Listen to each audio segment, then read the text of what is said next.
eso va a ser sobrecargar su labor policial, porque en primer lugar el agresor no es ubicado en la mayoría de casos, o cambia de domicilio, o vive en un sitio en donde no hay ni siquiera señalización. O sea, y estaría hablando de una privación de libertad que solamente puede ser otorgada por mandato judicial, y el juez dentro de la 36-4 no puede dar esa medida. Ahora, pero lo que sí hemos advertido es lo siguiente, fíjese de cómo es que esto ha cambiado. Nosotros, lo que decía, ¿no?, hemos criminalizado todo tipo de comportamientos, porque ahora ya ni siquiera existe la falta. La falta ha desaparecido del Código Penal y ahora tenemos la agresión. O sea, cualquier tipo de lesión, cualquier tipo de afectación que se cause en la persona es considerada delito ahora, desde el punto de vista físico, psicológico, etcétera. ¿Qué cosa es lo que se está haciendo en algunos distritos judiciales? Porque tenemos tanta carga procesal, y lo dije, ojo a tener en cuenta. Como se advierte que las medidas de protección hay veces no son eficaces contra el agresor, porque es una etapa previa al inicio de un proceso judicial. Entonces, el concepto que se ha manejado, que está dentro del marco normativo, es el siguiente. Si yo tengo a una señora que viene inmediatamente después de golpeada y viene ensangrentada, golpeada, y tengo un reconocimiento médico, yo entiendo que en ese momento estoy en un acto de flagrancia, porque está dentro del concepto de flagrancia. Entonces, lo que hace el fiscal es denuncia e inmediatamente convoca proceso inmediato. Y en ese momento lo sentencia. O sea, ya no son 72 horas para la medida de protección, sino en menos de 72 horas lo condena, le pone una sentencia condenatoria con una y dentro de las medidas que da, porque convierte la pena a suspendida en algunos casos, lo que hace es, dentro de esas medidas, le pone como regla de conducta la prohibición de acercarse. Ahora eso tiene un efecto, ¿no? Porque una cosa es que el juez te dé dentro de un proceso 36-4 una medida de protección que es transitorio, y otra es dentro de una sentencia. Entonces, si te da dentro de una sentencia, ya eso tienes que cumplir, porque si no cumples las reglas se te revoca la condicionalidad de la pena, se suspende la ejecución y tienes que cumplir la pena, ¿no? Y además, si vuelves a incurrir, ya eres reincidente, y ya es otra lectura con relación al reincidente, ¿no? Porque es mucho más grave el hecho. Eso lo están aplicando en Trujillo, lo están aplicando en Ica. Yo tuve la oportunidad de conversar con un fiscal de Trujillo precisamente, y le dije, ¿por qué no implementaban, no hacían la acusación directa, por ejemplo, para este tipo de casos? Y lo que me decía el fiscal es, son tantos los casos que tenemos por día que no todos pueden ir a concesión. O sea, esa es una alternativa que han encontrado los jueces, dejando de lado la ley 30-36-4 y yéndose al tema netamente judicial. Déjeme dar mi opinión. Usted decía que es detención, no es detención, porque muchas veces los jueces disponen la conducción compulsiva en los procesos penales, y eso no es detención. De grado fuerza no es detención, ¿no? Simplemente es policía la acompaña. Detención es... Pero eso significa que previamente el juez, para ordenar la conducción de grado fuerza, tiene que haber habido previamente un requerimiento anterior y una notificación en el que conste que ha sido debidamente notificado, para que, ¿no?, y se advierta bajo apercibimiento, tiene que haberlo apercibido. Ahora, acá el gran problema que tenemos, creo que la policía lo va a explicar mejor que yo, es que ni siquiera puede ubicarse al agresor para notificarle la medida de protección. Imagínense adicionarle esto a la policía que lo conduzca para que lo lea, porque no hay necesidad. O sea, en realidad el agresor ya va a saber su medida, se puede enterar de miles de formas, por correo, qué sé yo, ¿no?, dejarle la notificación en el hogar, así no esté él, cumple las formalidades del código, donde le deja ahí, voy a regresar a tal hora para que notificarle una resolución, y si no está, ya se da por notificado, le pega ahí la notificación y se da por notificado. Llevar al detenido para que el juez le lea la medida de protección va a ser más de lo mismo, y creo yo, particularmente se me ocurre, no sé, a lo mejor estoy equivocada, sería cuestión de debatir, es ponerle un procedimiento más que va a cargar el trabajo policial, ¿no? No sé, ¿qué dirá él? No, es correcto. Voy a terminar esto, sí. No, es correcto cuando usted dice de que se requiere un apercibimiento para la conducción compulsiva del grado de fuerza, pero podemos hacer excepciones en la norma, ¿no? Es posible. Ya. Además de eso, se me ocurre en este momento, de repente, que el propósito, o sea, como para que el juez le lea y le advierta, porque como le digo, es como una cuestión, para particular, es como una especie que dentro de toda la problemática es como una especie disuasiva, como una cuestión disuasiva, ¿no? Entonces, por lo menos, porque yo le digo, o sea... No, porque él se va a la audiencia y declara después, y el juez ahí ya le dice, oiga, os he hecho esto, lo otro, es que le lea después la medida de protección. Doctora, yo le digo, o sea, yo le hablo lo que en la práctica, en la realidad se ve, ¿eh? Van las mujeres, las llevan primero, para su audiencia, para su audiencia, les hacen esperar 2, 3, 4, 5 horas, si es que no se suspende por otro día, ¿ya? 2, entra sola, el juez agarra, dicta la medida de protección, no está el agresor, nunca se entera, y la mujer, yo le digo lo que comentan las mujeres, ¿eh? No sé cómo habrá conversado usted, pero yo le digo la realidad, lo que yo he visto y he litigado, ¿no? La mujer sale, ¿para qué he denunciado? Dice, si nadie me da protección. Ese es el sentimiento de las señoras, de las mujeres que denuncian, o sea, salen como que no pasó nada, ya perdió, el otro está libre, o sea, por lo menos siquiera un llamado de atención de parte del juez en ese momento. O sea, por eso le digo, esto no es una solución integral a toda la problemática, es una cuestión disuasiva para que por lo menos el agresor le advierta, o sea, sea advertido por el juez como una autoridad, ¿no? El mismo, de repente, José le comenté que la congresista clave, hay un proyecto de Frente Amplio ahí donde señalan de que los jueces de paz, donde no hay jueces de familia, pueden dictar la medida. Hasta dónde el juez de paz a veces es respetado, ustedes saben cómo se designan los jueces de paz a veces ahora, ¿no? Entonces, hasta dónde, digamos, un ciudadano le hace caso al juez de paz. Para mí, particularmente, el ciudadano le hace más caso de repente a un jefe provincial de la policía que le diga, ¿sabes qué? Si tú haces esto, o sea, para mí, le digo, particularmente es mejor, sería más eficaz. Pero se me ocurre otra idea, como les decía acá. De repente la policía ya no lo puede ubicar, pero por lo menos lo notifica. Y lograr por lo menos que firme la notificación, agotar el acta que corresponde a todo eso, y si no se presenta, por no presentarse para ser puesto a disposición del juzgado, de repente figurar un tipo legal ahí para que le adicione, por ejemplo, la desobediencia, ¿no? Desobediencia a la autoridad, en el caso específico, ¿no? Entonces, y aperturarle, y no sé, por eso son cosas que me nacen en este momento de protección, pero no cuando... Correcto, pero no en este caso, por ejemplo, supongamos la policía lo notifica para que diga, usted tiene que ir mañana, o denunciaron hoy día, usted tiene que ir mañana, vamos a pasar al juzgado, tiene que ir para acompañarlo y ponerlo a disposición del juzgado. Por ejemplo, le deja la notificación y no viene, puede generarse un nuevo tipo legal ahí de desobediencia, no necesariamente no cumplir una medida de protección o una sentencia, ¿no? Le digo, doctora, o sea, con el ánimo, como le digo, de poder buscar medidas disuasivas, o sea, como le digo, independientemente de la integridad del problema, son medidas disuasivas que la ley, como le digo, yo la he revisado, bueno, la ha trabajado bastante, usted me dice muy bien, no he sido parte de todo el equipo que ha trabajado estos de antes, está bien, pero siempre pues hay cosas que en el camino se tienen que ajustar, ¿no? Para ir de repente mejorando el sistema, en este caso, de control de los actos de violencia.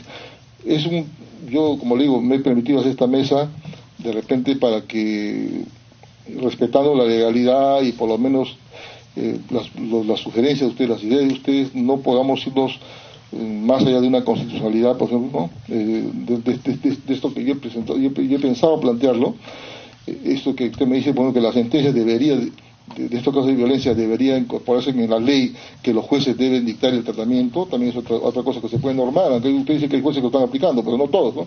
Pero sería normarlo para que ya obligatoriamente dicten el tratamiento psicológico tanto a la víctima como al agresor.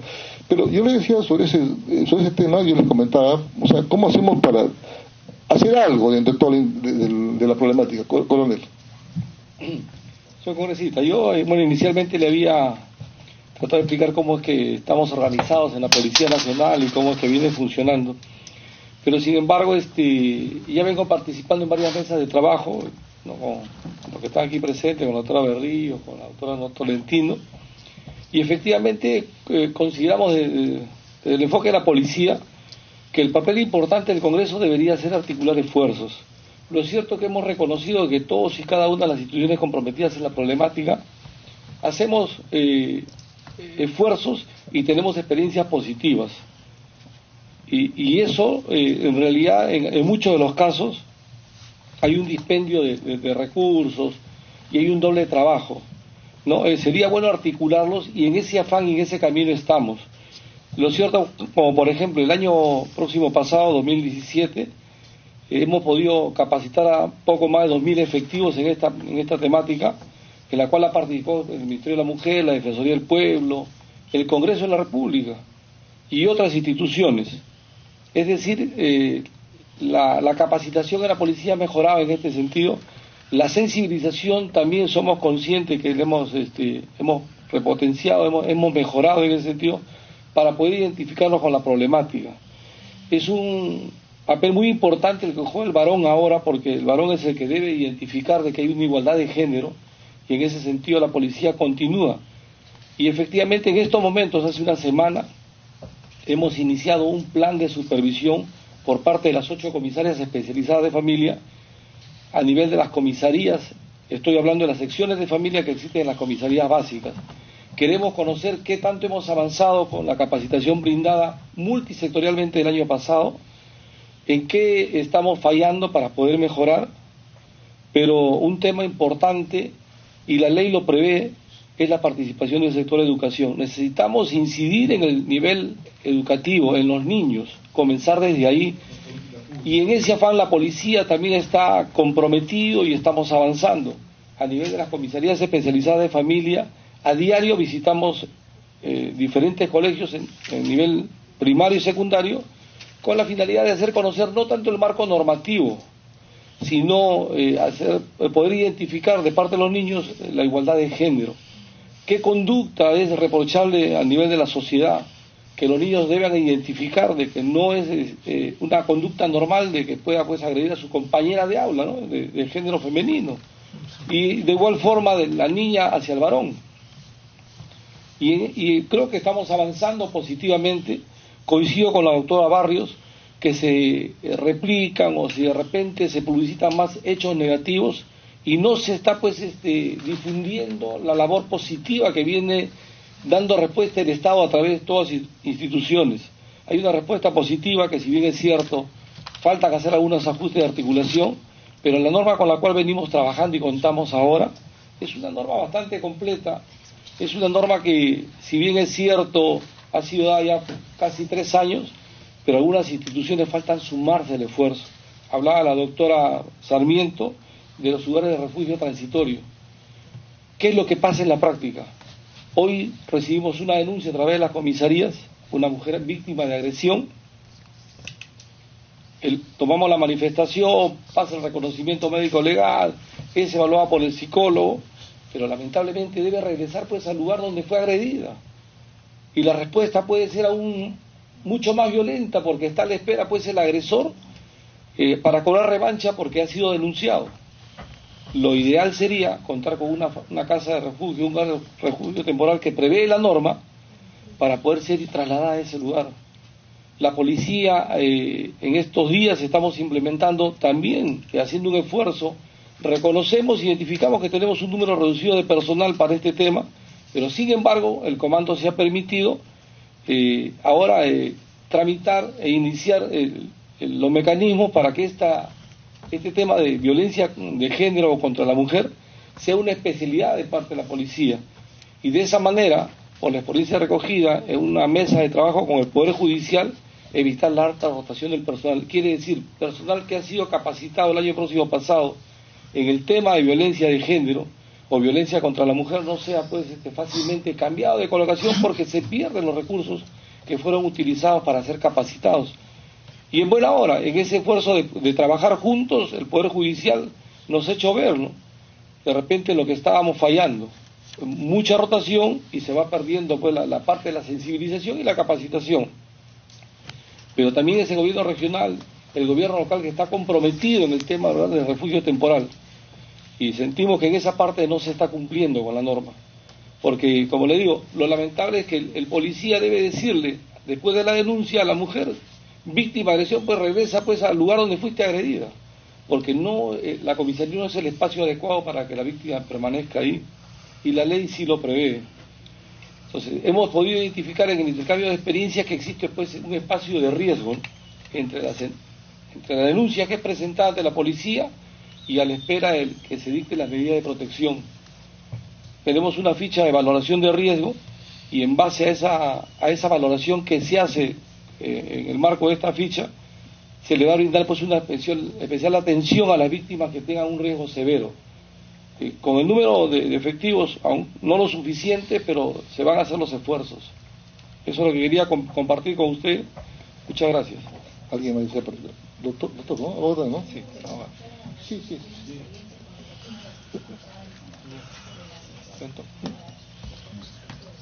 Sí. Sí, pero vamos a hacer la palabra que sí continúe con la mayor. Gracias. Soy abogado, vengo trabajando el tema alrededor de 8 años, entonces, incluso con la anterior ley. El principal problema que se detecta sobre esta problemática es que existe una alta demanda de atención de casos. Sin embargo, el Estado tiene una poca oferta para poder atender esta demanda. Incluso al hacer el tránsito de la anterior ley a la actual ley, se quitó a una autoridad que dictaba medida de protección, que es el Ministerio Público. Con la anterior ley, ¿qué era lo que pasaba? Filtraba todos los casos, porque eso era lo que hacía. El fiscal lo que hacía era recibir las denuncias,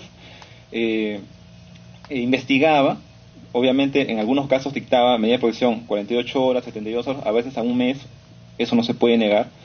Sin embargo, los casos ya pasaban filtrados al Poder Judicial. Y con la nueva ley, ¿qué es lo que ha pasado? No hay ningún filtro y lo que ocurre es que todos los casos van directamente al Poder Judicial, haciendo una excesiva recarga, como ya lo han señalado. ¿Qué es lo que ocurre también ahora? Con la anterior ley hay un defecto, que lo ha mencionado la Defensoría del Pueblo. Existe un periodo de ventana de 72 horas. En ese periodo de ventana, simplemente la víctima está desprotegida. Algunas autoridades se animan a dar en 24 horas, es cierto, eso no hay que negarlo. Sin embargo, hay otras autoridades que esperan las 72 horas o simplemente esperan y justifican en la excesiva recarga laboral el tema de no dar medidas de protección. ¿Qué pasa, por ejemplo, si un niño es víctima de violencia en este momento y se requiere que un juez se traslade, o en todo caso le pedimos al juez inmediatamente, señor juez, el niño es víctima de violencia, necesitamos que dicte medida de protección inmediatamente? Es muy difícil conseguirlo, es muy difícil. Sin embargo, en mi experiencia considero que el fiscal, a quien se le ha quitado las facultades de dictar medida de protección y que tiene incluso las facultades para poder trasladarse operativamente y tiene el título de defensor de la legalidad, incluso de protector de los derechos de los niños, el juez de familia me refiero, sí se ha venido trasladando con la anterior ley. Cuando el SAU, el Centro de Servicio de Atención Urgente de la Ministerio de la Mujer, detectaba un caso o se trasladaba a dictar un caso en el aspecto operativo, coordinaba con el fiscal, iba con el fiscal, y coordinaba con la policía, iba con la policía, iban al lugar donde estaban ocurriendo los hechos. Inmediatamente los trasladaban, inmediatamente se dictaba la medida de protección porque el fiscal presenciaba que era víctima de violencia. Eso es algo que se ha perdido con esta ley y es algo que de repente podemos retomar en el sentido de que el fiscal de familia, sobre todo me preocupan los niños o la población más vulnerable. El fiscal de familia de repente, y eso es algo que mucho se criticó cuando salió esta ley, que por qué le quitaron las facultades al fiscal de familia. Con el reglamento algo se trató de solucionar, sin embargo la ley estaba dada y el reglamento no puede legislar o en todo caso reglamentar aspectos que no estaban en la ley. Entonces ese es un punto me parece importante y que podría de repente también ampliar la oferta. O sea, ya no sería de repente el juez de familia el único, sino también el fiscal de familia que de repente podría dictar medida de protección y el juez de familia lo que haría es confirmar.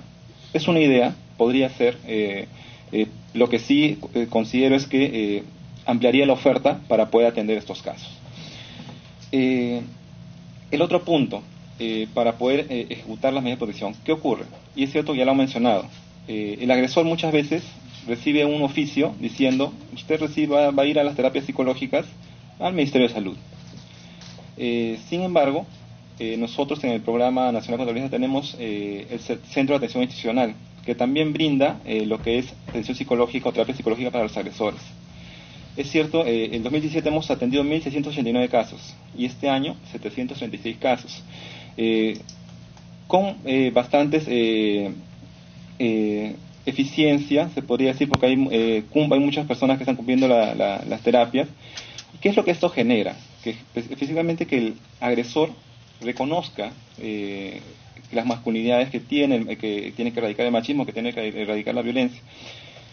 Paralelamente, cuando va afrontando un proceso, considero que eso debería ser una práctica en todos los juzgados, toda vez que el hecho de no reconocer, el agresor a no reconocerse que está afectando derechos de otra persona, es lo que generalmente permite que llegue a un hecho que llegue a concluir en un feminicidio. Porque obviamente el hecho de violencia, una de las características es que va de menos a más.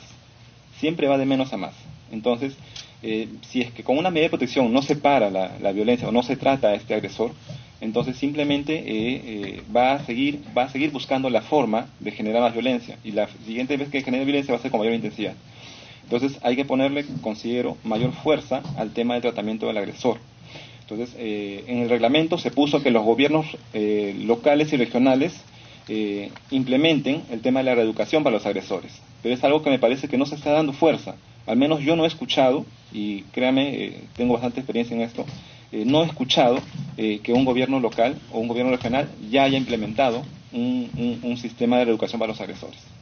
Es más, en el tema de hogares refugio, hay una ley, incluso el reglamento también lo menciona, los gobiernos locales y regionales tienen la obligación de crear hogares refugio. Sin embargo, ¿cuántas ha creado el gobierno regional? Y creo que en eso tendríamos que fiscalizar, porque finalmente las leyes son leyes muertas para este aspecto.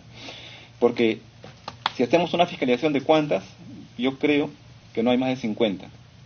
Más de 50 no hay en todo el Perú. Entonces, yo creo que, es más, el último dato que he tenido hasta el año pasado, creo que eran 39 de las municipalidades. Entonces, no creo que hayan creado más. Otro punto que creo que sí, en el tema del juez de paz, he escuchado mucho que han hablado del juez de paz. El reglamento ya lo menciona. El reglamento y la ley lo mencionan, que cuando no exista un juez de familia, el juez de paz puede dictar la medida de protección. Y es más, nosotros en el Programa Nacional contra la Violencia en el Ministerio de la Mujer tenemos una estrategia rural. Esta estrategia rural lo que hace justamente es acercar la comunidad a la justicia de paz. Trabaja mucho, si no recuerdo, con la ODAJUB, me parece que es, ODAJUB, trabaja mucho, incluso ya, así es. Entonces, incluso mucho, me parece que el año pasado, hace 2 años, saludamos mucho el tema de que ya hayan emitido una sentencia en lengua aymara o en lengua quechua.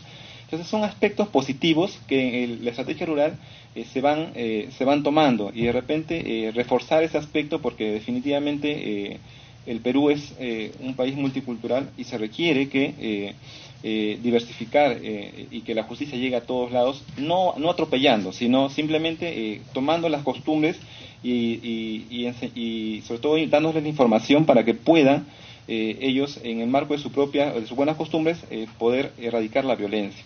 Y eso es el trabajo que realiza Estrategia Rural. Y bueno, para terminar, sabemos de que efectivamente la atención que brindamos, incluso la atención que brinda la Policía Nacional, la atención que brinda el Programa Nacional para la Violencia, el Poder Judicial o el Ministerio Público, es solo atención. Esa atención y es la consecuencia principalmente de que hace 10, 20 o 30 años simplemente no se actuó con prevención. Tenemos que darle fuerza más al tema de prevención, definitivamente, porque ahora lo que estamos viviendo es lo que hace 20 o 30 años no se hizo. El hecho de que exista más violencia o que se detecten más casos de violencia es lo que hace 20 o 30 años no se actuó en temas de prevención. Porque que yo recuerdo, y según lo que he revisado, hace 20 o 30 años incluso hasta no había una ley de violencia. Entonces, prevención creo que mucho menos. Entonces, esta es la consecuencia que estamos viviendo. Y lo que nosotros estamos haciendo ahora como institución y con la medida de protección es simplemente actuar como bomberos, apagar el incendio, atender los casos, y lo que sí considero es que si queremos que a futuro nuestro país pueda erradicar la violencia, es darle mucha más fuerza al tema de prevención, con programas, ya sea con el Ministerio de Educación, que el reglamento también lo dice, ¿no? El reglamento dice, el Ministerio de Educación en tema de prevención tiene tal tema, o sea, pero hay que ponerle más fuerza a eso, considero, o sea, hay que trabajar a futuro. No creo que, o sea, nosotros lo que estamos haciendo es, así es, en paralelo, los dos. Entonces creo que con eso podríamos al menos erradicar la violencia. Gracias. Creo que estamos madurando la idea. Sí, o sea, usted me dice de que volver al sistema anterior donde el Ministerio Público sea el filtro para ustedes mejor que lo que es actualmente, para no darle mucha carga procesal a los jueces. Considero que debemos ampliar la oferta. O sea, si es que habilitamos al fiscal para que también pueda dictar medida de protección, considero que se puede ampliar la oferta y se puede llegar a más personas y atender en menos tiempo. Pero eso sería, le digo, por ejemplo, en todos los lugares donde hay juez especializado, juez mixto, hay fiscal provincial, ¿no? hay fiscales provinciales, o sea, duplicarían función si se le da a ambos la atribución, tendría que focalizar en uno solo, o sea el Ministerio Público o sea el Poder Judicial, porque no vamos a compartir la misma función en ambos. Entonces debe retornar al sistema anterior.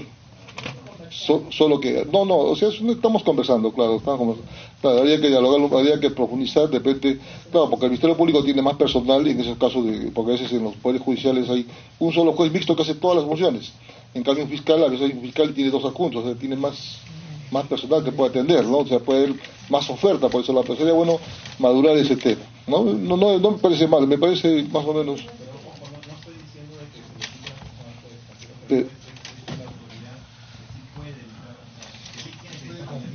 puede confirmar como lo hacía antes, pues. O sea, antes el fiscal dictaba la medida y el juez ratificaba la medida cuando admitía la demanda. O sea, pero que los dos dicten la medida de protección, ya había duplicidad de función, no se va a poder. Tiene que ser uno. Me parece buena la idea. Bueno, pero en todo caso habría que conversarlo, ¿no? No habría que empezar más ese tema. El tema de los jueces de paz también no sé si están de acuerdo con ese tema, porque justo estamos por debatir ese proyecto. El tema que yo les digo en este momento...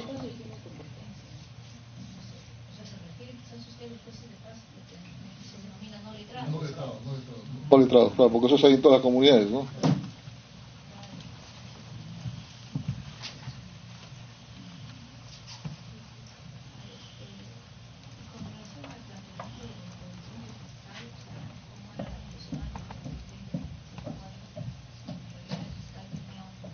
Un rol protagónico.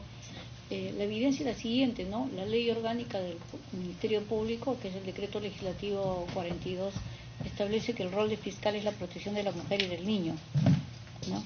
Y en esa perspectiva, si hay la comisión de un delito inmediato, el fiscal no deja de tener competencia. Claro, no será el fiscal de familia, pero sí el fiscal provincial de turno. Él puede asumir inmediatamente competencia cuando advierte que hay indicios de la comisión de un probable delito. Es más, puede inclusive el fiscal hoy actualmente intervenir en el tema de protección. Creo que el mensaje quizás por ahí equivocado ha sido que la ley le da toda la competencia al Poder Judicial en el tema de la medida de protección, pero eso no resta a que el Ministerio Público tenga que participar en otros hechos, ¿no? Claro, ya no será el fiscal de familia que tiene su especialización, pero sí el fiscal de turno o el fiscal de prevención del delito, eso es inmediato, ¿no? Ahí también ha habido como un mensaje equivocado quizás, porque lo más fácil es decir, que se vaya al juzgado y que el juez haga la pericia psicológica, el examen médico y que me pase a mí el tema concluido para yo procesar. Nosotros tenemos también una gran debilidad con el Ministerio Público y cuando hacemos todos estos talleres de trabajo con los jueces, ellos a menudo, por ejemplo, ¿de qué se quejan los jueces?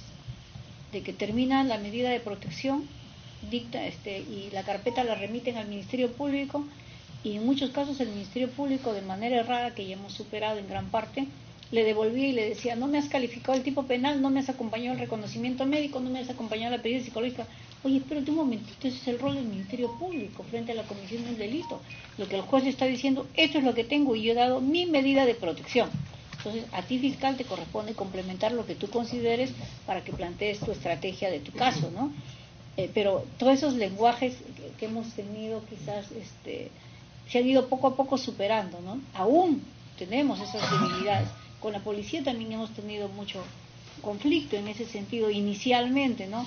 Hoy se están superando, por eso es que el tema es articular todos de manera conjunta, es lo mejor. Y lo que decía, y ese sí es un gran problema, es la nula participación de los gobiernos regionales y los gobiernos municipales.